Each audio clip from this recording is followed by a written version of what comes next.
Pemirsa, Taman Kota Batu Raja di malam pergantian tahun baru dipadati masyarakat Kabupaten Oku. Namun penyewa mainan mengaku sepi dibanding tahun lalu.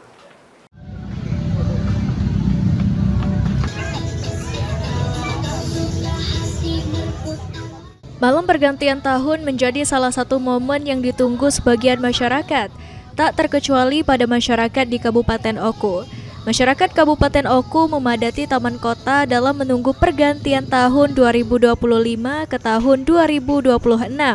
Berbagai tempat bermain anak dan kuliner menjadi tempat tujuan masyarakat. Miss Dalawati, salah satu pemilik tempat bermain, mengatakan pada tahun ini tidak seramai pada tahun lalu. Ia mengatakan kalau pada tahun lalu pukul 11 malam tempatnya sudah dipadati anak-anak bermain dan mewarnai. Namun pada tahun ini pukul 11 yang bermain sudah sepi. Miss Dalawati menjelaskan kemungkinan sepinya pengunjung mainan tahun ini dikarenakan liburan semester anak-anak sudah berlangsung sejak lama, sehingga orang tua anak-anak sudah memulai liburan di jauh hari.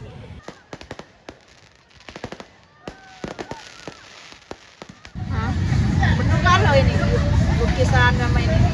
Kita adalah budak sekolah pula ini. Pak dari baru banyak pun budak sekolah. Inilah anak seminggu lebih di budak sekolah. Jalan kemana-mana.